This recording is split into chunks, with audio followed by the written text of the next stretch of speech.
Good morning বন্ধুরা, আজকে হচ্ছে রবিবার। সকাল সকাল বসিয়ে দিয়েছি রান্নায়। দেখো প্রেশার কুকারে সিটি পড়ছে। প্রেশার কুকারে কী করছি বলো তো? মটর সেদ্ধ, কারণ আজ রবিবার। জমিয়ে করেছি লাল লাল ঘুগনি। ভুলে গেছিলাম, জাস্ট ইগনোর। তো তোমরা ভাববে ঘুগনির সাথে লুচি করেছিলাম। না না, লুচি কিন্তু করিনি, ঘুগনি করেছিলাম মুড়ি দিয়ে, আর ওইটা দিয়েই খাওয়া হয়েছে। আর দেখো বাইরেটা কি গুমোট হয়ে আছে, ভীষণই গরম, ভীষণই গরম। রান্না করতে ভীষণ কষ্ট হচ্ছিল। মানে সেই মেঘটা কেমন উড়ে উড়ে যাচ্ছে, কালো কালো মেঘ। আর তার মধ্যে তারপর আকাশটা বেশ পরিষ্কার হয়ে আছে, তারপর আবার মেঘ আসছে। চারিদিকটা কীরকম অন্ধকার অন্ধকার ভাব। সকাল থেকে কিন্তু রেমালের কিছু দেখা যায়নি, ভীষণ গুমোট ছিল, ভীষণই গুমোট ছিল, চরম গরম। দেখো এদিকে মেঘটা কেমন যাচ্ছে, ওটাই দেখাচ্ছিলাম তোমাদেরকে। আর ওয়েদারটা কেমন একটা লাগছিলো। তো তোমাদেরকে রান্নাগুলো দেখিয়ে দিই, চলো কী কী রান্না করেছি। তো এটা কিন্তু আম কাসুন্দি করেছিলাম, আমটাকে গ্রেট করে। আর এইদিকে হচ্ছে ভেন্ডি, মশলা ভেন্ডি। ভিডিওটা ঠিক করে হয়নি মনে হচ্ছে। আর এটা কোটোটা মানে প্রতিবারের মতন খুলতে পারছিলাম না, আবার ভিডিও অফ করে খুললাম। চুনো মাছের টক, আর এখানে ঘুগনি আছে। আর ডালটা তোমাদের দেখাতে ভুলে গেছি, হাঁড়িতে ছিল ভাত।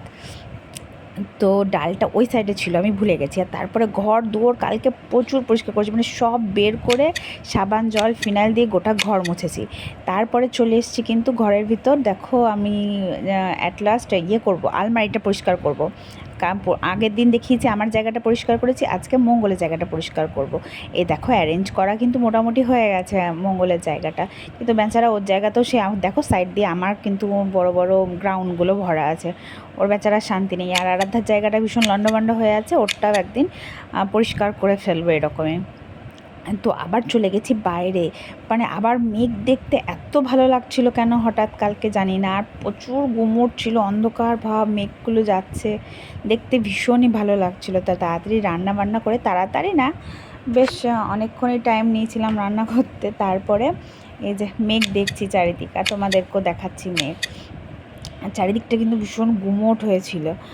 তো ভালোই লাগছিল মেঘ দেখতে, একটু একটু করে বাইরে দাঁড়িয়ে দাঁড়িয়ে। তো চলে এসেছি কিন্তু বিকালবেলায়, চলো রেডি ফেডি হয়ে গেছি যে বেরোবো বলে। মেঘ কিন্তু প্রচুর, কিন্তু দুজনে রেডি শেডি হয়ে বেরিয়েছিলাম। আর এটা কিন্তু আমার অনেক দিনকার চুড়িদার, আমার খুব পছন্দের চুড়িদার।